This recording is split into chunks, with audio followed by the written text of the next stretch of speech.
Good morning, my dear friends. My name is K. Umesh Rao. Today's subject is occupiers liability. This topic is covered under law of torts. I am requesting you to subscribe to my channel, and it encourages me to give more and more topics. Table of contents. Who is an occupier? Liability towards lawful visitors, liability towards trespassers, liability towards children. Who is an occupier? Occupier is the owner or the responsible person of the premises. He is the owner or the responsible person of structures like cars, aircrafts, ships, lifts, etc. These items are very much useful to human beings, and it is dangerous to human life also. Cars are essential, but it can cause accident. Like this ship, aircraft, lift, it will give comfort. At the same time, it will cause inconvenience to the people also.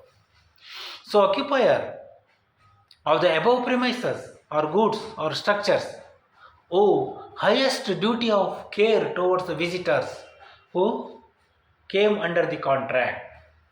They owe care towards invitees. They don't have duty of such care towards trespassers. This occupier's obligation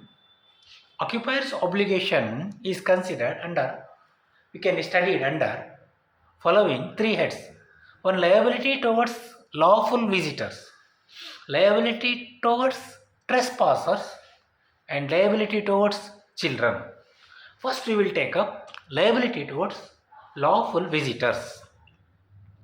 Occupier of the premises and visitors, they have a common interest. The visitor is known as invitee, even though he does not purchase anything from a shop. The occupier has to take reasonable care to prevent an injury or damage to the invitee. We will take some case law. Endemner versus Dames. Plaintiff was a gas cutter. On request, he entered into the house of the defendant. He fell from the unfenced openings of first floor and was injured. Plaintiff being invitee, defendant was held liable. Fairman versus Perpetual Investment Building Society. Plaintiff went to her sister's house, which belonged to the defendant. Plaintiff did not see the depression made on the staircase. She fell down from the staircase and injured. She sued the defendant. It was held that defendant was not liable because defect in the staircase was not latent, it was visible. Danger was obvious and it could have been observed by the plaintiff. Another case, Rolls versus Nathan. Defendant was the occupier of a building which was heated by coke fired boiler. He engaged chimney sweepers to close the hole in the chimney. Defendant warned them the danger of gases. The two workers killed by monoxide. Court held that there is no breach of duty. Kalulal versus Hemchand. House owner's house was adjoined to a highway. One day heavy rain occurred. Wall of the house was collapsed and a 6-year-old boy injured. Appellant said that it was the act of the god. Court held that appellant is responsible. Noble versus Harrison.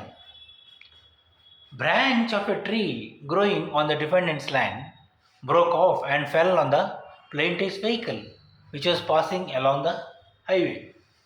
It is held that defendants are not liable. Nagamani versus Corporation of Madras. Plaintiff was going to highway. Ventilator post of the corporation fell on him and causing severe injury. The post was fitted 30 years ago by the corporation. Life of the post was 50 years and it was periodically checked. The court held that corporation was not liable because it took all necessary steps to prevent them harm. Shugwanti versus Municipal Corporation. Clock tower was constructed 80 years ago. It was maintained by the Municipal Corporation of Delhi. Building was deteriorated. The corporation did not take appropriate steps to check it. Corporation least bothered to repair it. Clock tower collapsed and caused the death of several persons. Supreme Court held that Delhi Municipal Corporation is held responsible. Now, liability of the trespassers. Who is the trespasser? Trespasser is a person who goes to another land or premises or structures without invitation, without permission. His presence is unknown to the proprietor sometimes. If he knows his presence, he would have objected such entrance. Now we will take some case laws. Moksanda Sundari versus Union of India.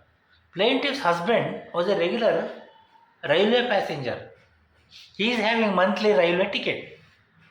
While going to the railway office, he had chosen a way prohibited for passengers. Plaintiff was going to a railway office to get his ticket renewed. While crossing the railway line in a prohibited area, the train dashed him and causing his death. The plaintiff sued for damages. The court held that plaintiff was not entitled to get the damages because the deceased was a trespasser. Rory versus Walker. The defendant was a landowner. People used some of his land as a way for 30 years. They used it as a road for 30 years. He did not take effective steps to prevent the people from passing from his land since 30 years. One day he put his horse in the way with an intention to threaten the people. The horse caused serious injuries to the plaintiff. Court held that defendant is liable because 30 years he was sleeping. Suddenly he put his horse. So he is liable. Morton versus Poulter. The defendant was cutting down a tree on his own land. Some children were playing there. He did not warn them. The tree fell down, causing serious injuries to the children. The defendant contended that children were trespassers, but court held that defendant was held liable. Now, third one is the liability towards children. Children means they don't get the puberty of mind. Children are very negligent due to their innocence and childhood. The children are attracted to dangerous things. The occupier has to take more care with the child visitors. Now, case law. Glasgow Corporation versus Taylor. The corporation maintained a public park. There was a dangerous poisonous berries tree in it. The child ate the fruits of that poisonous tree and died. The corporation did not arrange guards around the tree. It was a duty to remove the poisonous tree in the public park. Court held that defendant were liable. Thank you.